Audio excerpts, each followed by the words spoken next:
көшбасшы деген атақты беруіміз керек дейді. Жалпы елбасымыз қазіргі бүгінгі таңдағы қандай ерен еңбек жасай алды Қазақстан үшін? Мен жаңа айттым, ол халық айтсын. Мен өз басым көрген жоқпын, тек күйреткенін ғана көрдім.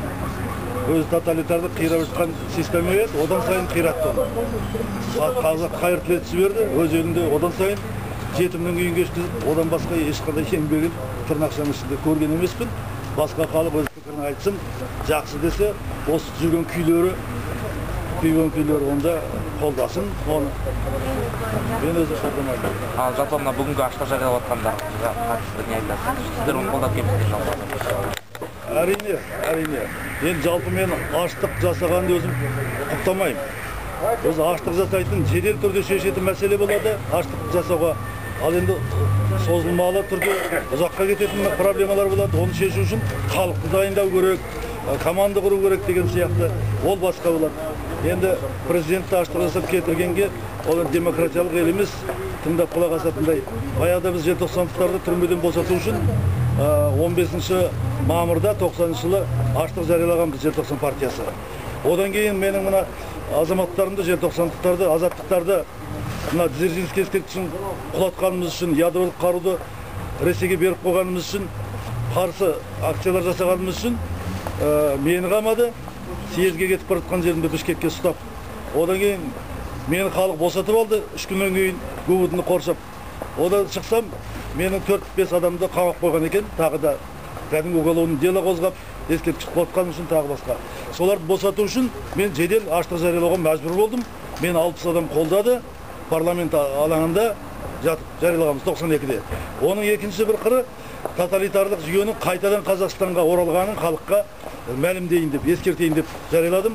Бауыржан Мінәжетдин, Жасаралдың інісі екеуміз сол 4 күн аштық жарияладық. Соны жігіттерді босатып алдық және халыққа диктатура қайта келе жатқан тоталитаризмнің соған абай болыңдар деп ескерту ретінде жариялаған едік. Ал енді мынандай тамырын Қазақстан түгіл бүкіл шетелді сатып алып басшыларын, демократиялық елдердің басшыларын, Клинтондарға шейін, Кондолиза Райстарға шейін мұнаймен сатып алып отырған Назарбаевты кетіру аштық жариялаумен ол қиын шаруа.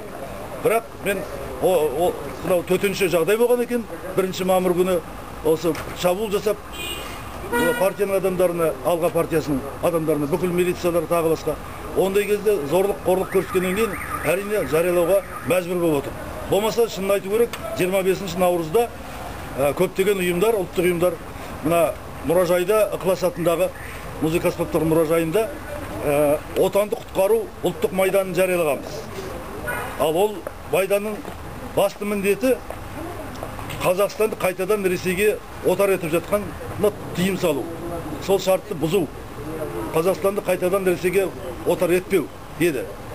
Ал енді оны талап қойып отырмыз. Егер міне 1 шілдеде, білесіздер, 1 шілдеде Қазақстан Ресей шекарасы ашылады деп отыр.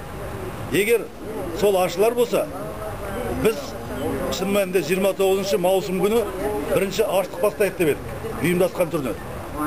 Аштық жасап, ал егер 2 күннен кейін тоқтамай 1 шілдеде ашылатын болса, біз шілденің 2-сінде бүкіл қазақстандық ереуіл жасауымыз керек. Соны жоспарлап отырмыз. Ол құрылтайда айтылды, жақында қазақ құрылтайы болып өтті, бүкіл облыстардан адамдар келді. Мына үнпарақты бәрі алды, облыстарда көбейтіп, бұны таратып жатыр, жұмыс істеп жатыр халықпен. Сондықтан 2 шілде күні, егер шекара 1 шілдеде ашылған кезде, 2 шілде күні жасалған ереуіл, міне талаптарымыз.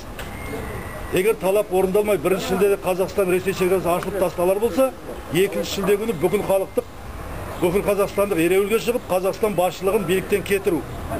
Үшінші, оны кетіргеннен кейін қоғамдық саяси ұйымдар өкілдерінен сайлау комиссиясын уақытша үкімет құрып, 3 ай ішінде Қазақстан Республика президенті және парламентіне сайлау өткізу.